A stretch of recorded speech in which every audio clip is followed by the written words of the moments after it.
अपने परम लक्ष्य को पाने गुरु जी के प्रवचन अपने परम लक्ष्य को प्राप्त करने के लिए व्यक्ति ने अपनी पहचान चिन्ह रखे। तो अपना परम लक्ष्य का कोई पहचान चिन्ह नहीं है कि वो अपना आपा है, अपना स्वयं है। पहचान चिन्ह अपने से भिन्न होता है। तो उसने जो है और अपना पहचान चिन्ह कोई है नहीं, क्योंकि अपन भौतिक नहीं है और पहचान चिन्ह सब भौतिक है। तो अन्य संतों ने, अन्य साधकों ने अपने उद्देश्य का पहचान चिन्ह रखा। किसी ने अवतारी पुरुषों को रख दिया, किसी ने किसी को रख दिया, किसी ने किसी को रख दिया, किसी ने किसी को रख दिया। मोबाइल में भी अपने श्रद्धास्पद बंधुओं को पहचान चिन्ह रख देते हैं, गुरुजनों का चिन्ह रख देते हैं, सम्मान्य पुरुषों का चिन्ह रख देते हैं। तो इस प्रकार से पहचान चिन्ह रख देते हैं। तो बड़े बड़े मनीषियों ने भी अपने अपने पहचान चिन्ह रखे। किसी ने राम रखा, किसी ने शिव रखा, किसी ने श्याम रखा। ये उनके पहचान चिन्ह है। शायद जानते तो वो भी होंगे कि जो मर जाने के बाद में तो वो मिलने वाले नहीं है ना? जानते तो वो भी होंगे ही, पर उनके अनुयायी जन नहीं जानते। जो उनके अनुयायी हैं वो तो नहीं जानते। पर जिन्होंने पहचाने चिन्ह रखे, पहचान चिन्ह रखने वाले, तो उन्होंने को ये मालूम है ये मिलने वाले हैं नहीं, ये कभी नहीं मिलेंगे हमसे, अब चले गए तो चले गए। उनको तो पता था, पर उन्होंने उनको भगवान बना दिया उन पहचानों को, और उनकी बहुत बड़ी महिमा गा दी। तो इससे संसार भ्रमित हुआ।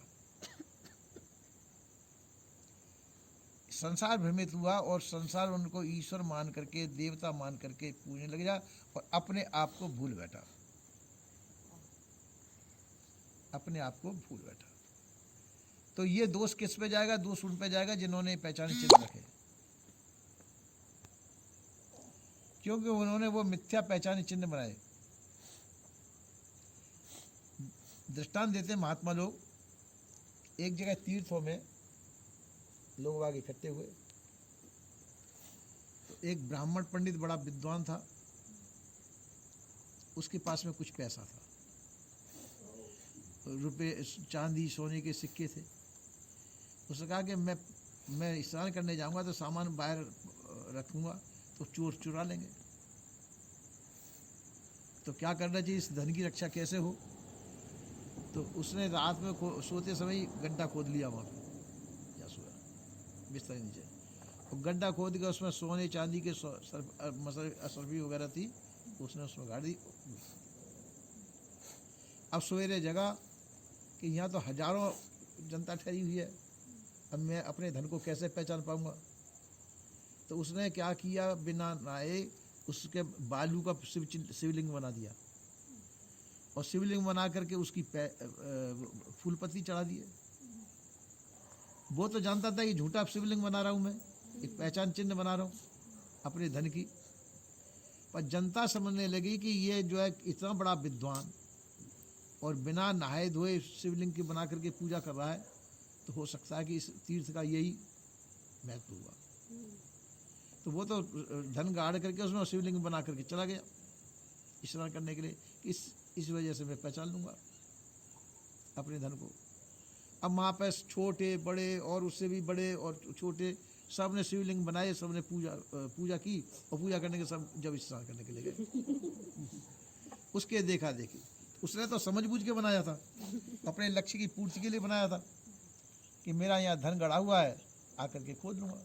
और हजारों जनता ने वो शिवलिंग बना करके पूजा की उन्होंने, वो स्नान करने गए। अब लौट करके आया, उसने कहा मेरा पैसा, वो तो तीर्थ होता है, नदी होती, उसमें बहुत बालू का मैदान होता है। अब बालू के मैदान में हजारों शिवलिंग बने हुए, क्या पहचान कहाँ में सोया। 2-4 चिन्ह उसने मिटा करके देखे, हजारों में क्या मालूम पड़े। वो जो है पंडित बहुत निराश हुआ, कहा अंधगता सुपंथा, अंधानुकरण करने वाले जो है वही पुरुष है जो अंधानुकरण करता हो, बिना जाने बूझे। इन लोगों ने मैंने तो अपना जानबूझ करके बनाया था, चिन्ह बना रहा था, और इन्होंने बिना जाने बूझे चिन्ह बनाए, तो मेरा धन जो है चला गया। इसी प्रकार से लोगों ने अपने अपने अंधानुगत से चिन्ह बनाए, पहचान चिन्ह बनाए।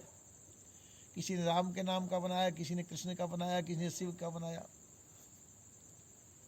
अब लोग बागों का ये भ्रम होता है कि हम राम की पूजा करेंगे तो राम हमको प्राप्त हो जाएंगे, कृष्ण के चिन्ह की पूजा करेंगे तो कृष्ण हमको प्राप्त होंगे, शिव के चिन्ह की पूजा करेंगे तो शिव हमको प्राप्त होंगे। ये भ्रम में बनाए, ये भ्रम से खेल रहे हैं। और उन लोगों ने वैसे ही बना दिए,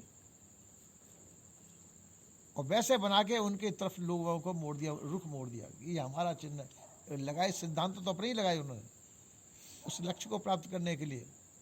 और लक्ष्य क्या था? कुछ नहीं। अब मरने के बाद में किसी का चिन्ह बना दिया जाए, उसकी फोटो बना दी जाए, उसकी पूजा करो, तो उससे वो प्राप्त हो जाएंगे क्या? नहीं हो सकते। हाँ, ये कि उनका फोटो रखा, उनको देख करके कह सकते भाई हमारे फलाने महात्मा या हमारे वो ये थे, ऐसे थे, ये पहचान चिन्ह है। और कहेंगे वो प्राप्त हो जाएंगे, प्राप्त तो नहीं हो सकते। तो इसी प्रकार से लोग बाग इस भ्रम में पड़ गए, और बड़े बड़े बुद्धिमान कहलाने वालों ने ये भ्रम डाल दिया। जो जो उनको प्रिय थे वैसे वैसे उन्होंने महापुरुषों की मूर्तियां बना दी, चित्र बना दिए, और उसकी पूजा करने लगे। उसको सभी लोग करने लगे, और अंधानुकरण करने वाले भी करने लगे पूजा। पर जो अंधानुकरण कर रहे हैं वो तो ये समझते हैं कि हमको प्राप्त हो जाएंगे, हमारे सुख दुख को निवारण करेंगे, ये हमारे दुखों का नाश कर देंगे, ऐसा उनका तो विश्वास है। जो जनता विवेकहीन है, जिनके विवेक नहीं है, वो तो ये समझते कि देवता हमारी रक्षा करेगा। पर विवेक मान ये समझते कि देवता रक्षा नहीं करेगा। उनने तो मंदिर बना करके अपने आमदनी का साधन बनाया कि मूर्ति की वजह से जो आमदनी होगी वो हमारी होगी, और लोग आगे अंधे लोग हैं जो इस मूर्ति पर चढ़ाएंगे, ऐसा चिन्ह बना दिया। तो इसीलिए किसी ने दुकानदारी के हिसाब से, ये दुकानदारी है, किसी ने दुकानदारी जैसी बना ली, और किसी ने वैसा बना लिया, अंधानुकरण करने वाले श्रद्धापूर्वक बना लिया। पर यह ढकोसलाबाजी। असली चिन्ह क्या है? असली चिन्ह आपका चिन्ह अपना आपा है। हमको जानना है तो अपने आप को जानना है, और सारे चिन्ह जितने भी हैं सो बेकार ही है। वो अपने आप के, वो अपने से भिन्न ले जाएंगे। किसी का भी चिन्ह बना लीजिए, चाहे शिव का बना लो, चाहे राम का बना लो, चाहे कृष्ण का बना लीजिए। अब आपको अपना आपा प्राप्त नहीं करा सकते। वो आपको अपना आपा जब प्राप्त होगा जब आप अपने से भिन्न सब कल्पनाओं को खत्म कर दें। जितनी भी कल्पनाएं ईश्वर की, देवी देवता, भूत प्रेत, ईश्वर खुदा, परमात्मा, इन सब कल्पनाओं को निकाल दीजिए अपने अंदर से। संसार को खाली इतना ही समझो कि प्रारब्ध पूरा करना है। हमारा संसार में कोई नहीं, हमारे हम ही हैं। तो हमारे हम ही हैं, तो अपने हम ही को सोचिए, पूजिए, उसको खोज करिए। उसको हम खोज नहीं करते। अपने आप को हम जानते नहीं, और सोचते हैं कि कभी शरीर में हूँ, ऐसा कहते हैं तो शरीर नाशवान है, सबके शरीर नाश हो रहे हैं। पर अपने आप को नहीं पहचानते कि जिसकी सत्ता से शरीर चलता डोलता बोलता है वो मैं हूँ।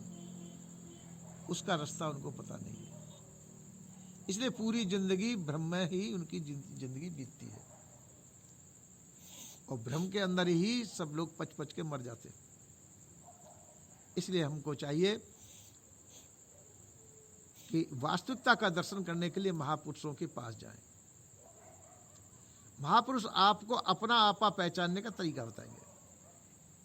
अपना आपा पहचानने का तरीका है कि शरीर भौतिक है, किसी भी भौतिक उपकरण के द्वारा आप अपने आप की खोज नहीं कर सकते।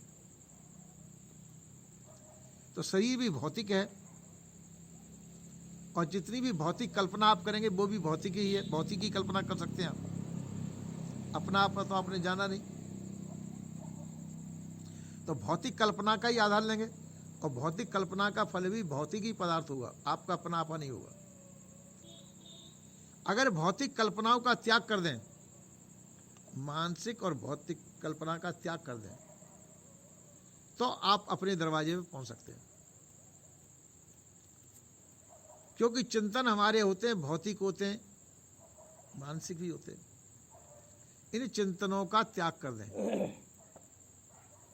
हर समय तो नहीं हो सकता है, कार्य व्यवहार की जगह कार्य व्यवहार भी करें। भौतिक सभी चिंतनों का त्याग करने पर आप अपने दरवाजे पर आ जाएंगे। और जब तक हम भौतिक चिंतन में लीन रहेंगे, भौतिक अभिलाषा हमारे अंदर रहेंगी, भौतिक कामना हमारे अंदर जगी रहेंगी, इच्छा वासना चाहना, ये सब भौतिक ही होती है, भौतिक प्राणी पदार्थों की होती है। जब तक हम अपने आप को नहीं पा सकते, जब तक हम भौतिक संसार में हमारी रुचि रहेगी, जब तक हम अपने आप को नहीं पा सकते। इसलिए वास्तविकता यह है, यदि भौतिक वस्तुओं का रुझान है तो अपने आप की आशा छोड़ दो, अपना घर आपको नहीं मिल सकता है। तो अपने आप को पाने के लिए ही वैराग की आवश्यकता होती है, और वैराग के कारण ही हम घर बार सब छोड़ते हैं, अपनों से दूर होते हैं, क्योंकि हमको तो अपना घर चाहिए। पराया घर रहना नहीं, देश वीराना है।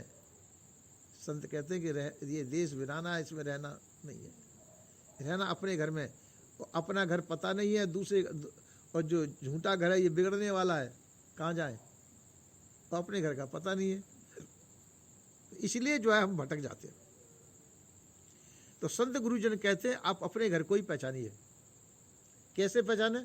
सत्संग के द्वारा पहचानिए। सत्संग के द्वारा ये पहचानिए कि जो चित्त बुद्धि मन अहंकार पंच ज्ञानेंद्रियों के द्वारा जो प्राप्त होता है वो आपका नहीं है। पंच ज्ञानेंद्रियों के द्वारा जो अनुभूति होती है, जानकारी होती है, अंतःकरण के द्वारा जो चीज प्राप्त होती है वो आपका कुछ नहीं है स्वयं, वो संसार की चीज है। इनके द्वारा जो प्राप्त होगा, जो संसार का प्राप्त होगा, और वो आपका स्वरूप नहीं, आपका लक्ष्य नहीं है। तो इनका सहारा छोड़कर फिर देखिए, इनके सहारे से जो कुछ प्राप्त होंगे वो नश्वर प्राप्त होगा। इनका सहारा छोड़ दीजिए, धीरे धीरे छोड़िए, धीरे धीरे छोड़िए, ध्यान के द्वारा छोड़िए, और अपने आप में आ जाइए। उस समय जो प्राप्त होगा वो आप अपने गंतव्य पे पहुंच जाएंगे, आपका लक्ष्य है। पर इतना जो है, हम रास्ता बताने वाले संत हैं, और संत ही कोई भ्रमिक हो, तो कई संत भी तो भटके हुए हैं, तो उनका रास्ता न पूछे, सीधा कहो कि भाई हमको हमारा मार्ग बताइए, हमारा रास्ता बताइए। वो बताएंगे, कोई राम का बताएगा, कोई श्याम का बताएगा, कोई कहेगा श्याम दधी चोर करते थे, ये करते थे, माखन मिश्री की चोरी करते, ये ऐसी गाथा बताएंगे वो लोग। अब उससे आपका क्या कल्याण होता था? कृष्ण चोरी करते थे, पर उससे आपका क्या कल्याण हुआ? कुछ नहीं। हाँ, उनके ज्ञान अगर ऐसा हो जो आप तक पहुंचता हो, उस ज्ञान से आपका लाभ हो सकता है। कोई भी महापुरुष हो जो आपके घर का पता आपको देते हो तो वो सही है, और जो महापुरुष आपसे भटका करके आपसे भिन्न का पता देते हो, उसका रास्ता बताते हो, कोई राम का, श्याम का, शिव का, किसी का भी देते हो, तो वो तो आपका लक्ष्य है नहीं, उससे कल्याण होने वाला नहीं है। अपने आप का, अपने घर का पता दे। इसलिए जो है हम भूल में पड़े रह जाते हैं। और वो देते क्यों हैं? वो उनका लक्ष्य, अपने उनका स्वार्थ से उसमें छिपा हुआ है। राम का पता देंगे, राम की पूजा करो, तो राम की मूर्ति उन्होंने बना रखी है, और उनका मंदिर भी बना रखा है। तो राम की पूजा करने के कहाँ जाएंगे? राम तो आपको मिलेंगे नहीं, उस मंदिर में ही जाएंगे। तो वो मंदिर की पूजा उनका स्वार्थ हो गया। श्याम की पूजा करेंगे तो उन्होंने श्याम का भी बना रखा है, तो श्याम की पूजा करेंगे तो वहाँ पूजा करेंगे तो भी उनका स्वार्थ सिद्ध होगा। शिव को पूजेंगे तो उनका स्वार्थ सिद्ध होगा। उससे आपको क्या लाभ है? आपका लाभ नहीं है। तो इसी प्रकार से आपका लाभ तो है कि आप अपने आप को जानें, और ऐसा उपदेश कोई संत देते हैं। कभी जानना है तो अपने को जानिए, मानना है तो अपने को मानिए। जानने का प्रयत्न है कि जब संसार के भौतिक चेष्टाओं का और मानसिक चेष्टाओं को से अलग हुई है। मानसिक और भौतिक चेष्टाओं से अलग होकर के जब आपको अपने घर का पता चलेगा। अब वो हम इसलिए नहीं कर पाते क्योंकि हमको संसार में बहुत विशेष प्रियता है, संसार में मोह विशेष है, इसलिए हमारी सभी प्रकार की प्रवृत्ति संसार में है, तो हम अपना घर नहीं पा पाते। अपना घर पाना सहज नहीं है, अपना घर पाने में बहुत टाइम की आवश्यकता है, बहुत समय की आवश्यकता है।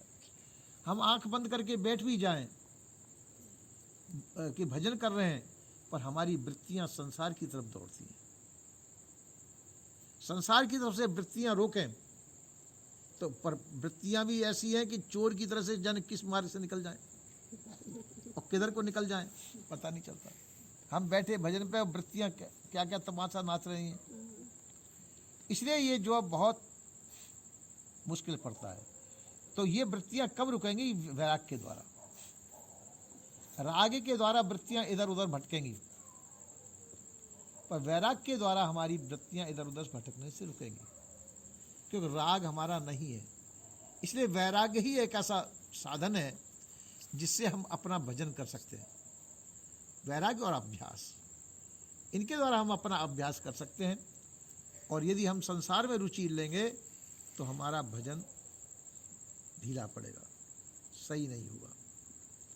इसलिए संत जन वैराग्य की प्रधानता गाते हैं। संसार में रहो पर संसार की रुचि कम रखो, केवल व्यवहार मात्र के लिए संसार से संबंध रखिए, और बाकी का ये ध्यान रखो कि ये तो घर बिराना है, हमको अपने घर पहुंचना चाहिए। अपने आप की याद करिए, अपने आप की याद। और अपने आप की याद क्या, ये नहीं कि अपना आपा ऐसा रटते रहें, रटने की जरूरत नहीं है। संसार को रटना छोड़ दीजिए, आप अपने आप में अपने आप ही आ जाएंगे। अपने आप में तो आप अपने आप ही आ जाएंगे, उसको याद करने की जरूरत नहीं है। बस संसार की याद छोड़ दीजिए, संसार का संकल्प विकल्प छोड़ दीजिए, आप अपने घर में अपने आप ही लौट आएंगे। तो इसी प्रकार से हमको करना चाहिए। यहीं विराम लेता हूँ। बोलिए श्री सद्गुरुदेव की जय।